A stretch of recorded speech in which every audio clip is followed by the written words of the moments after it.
Hi guys, welcome back to the Reed Homestead. Patrick Reed here.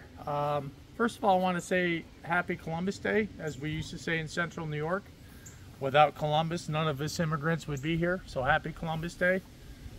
Secondly, I want to say, express our regrets and prayers and thoughts and prayers for Israel, given the Hamas terrorist attack on the civilian population in Israel. We stand with Israel in this household. As traditional Catholics, we know where our faith comes from, and we're with you, Bibi, and all the people of Israel. So we had a bit of an emergency frost last night in North Carolina. It got down to 38 degrees, 39 with the wind chill. So I did kind of plan ahead for some of this. So we did an emergency 3-hour greenhouse, and here it is.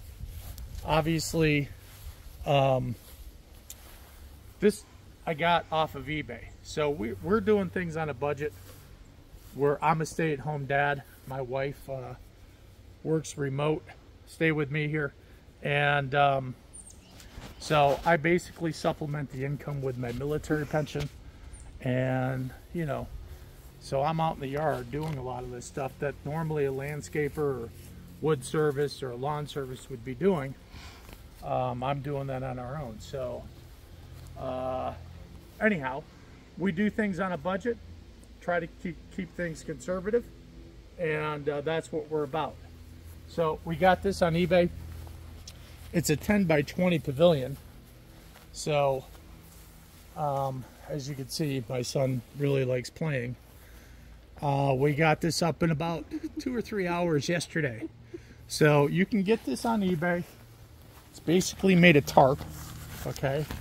And we've got to still stake it in and tie it down, but we wanted to get it up for yesterday, just in case, because of the frost warning, which we didn't know about. I mean, I bought this a couple of weeks ago at the end of September, and really didn't know we were going to have an early frost. So we were lucky enough to, it got chilly yesterday in the afternoon. Checked the weather, and I was like, oh. So starting about 3 o'clock, we started putting this together. They have all the poles labeled, thank God, because this would have been a mess to try to put together on the fly.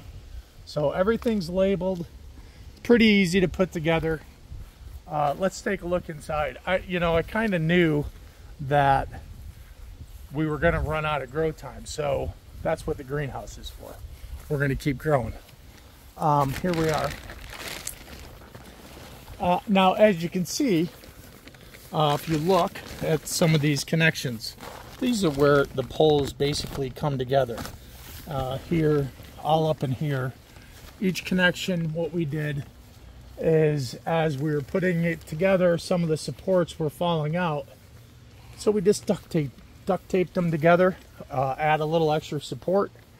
And even though it got down to 38 degrees last night, we were still able to save the garden. Corn's still alive. I moved all the stuff from the front garden in here. So garlic, ghost. These ghosts were moved up front because the deer were getting to everything. So they didn't get to these ones. I put them out front. Also, we get that morning sun out front. So we saved the ghost. Broccoli, everything's still alive. Pat, don't step in the garden. Tomato plants, squash over there. You can see, we'll zoom in a little bit. It's baby squash. I had to replant it because the rabbits ate all the squash and all the cucumber. So yeah, we knew we were going to run out of time. So that's why we invested in the greenhouse. The Moruga scorpion plants inside. I put the rest of the ghost peppers in here too. Moved some of the potatoes in. Snow King peas is what they are.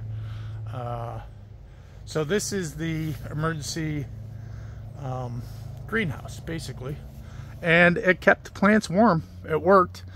Now, what I'm going to do, this, like I said, cost $70, $75. I think we got it from an eBayer from New Jersey. So, about 2-3 days we had this. Took down the deer netting. So now what I have to do is I'm going to get a little extra tarp, build a skirt here at the bottom, stake it in so the rabbits don't get in. We had a lot of bugs come in, try to stay warm over the night.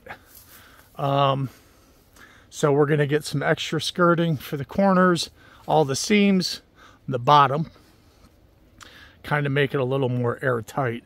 You could see that this needs to be addressed, you know. Some of the sides here, like this here. Now, it's not that bad, but as it gets colder, we're going to want to address that, you know, kind of make it a little more airtight, a little more secure down at the bottom of the structure. So that's it.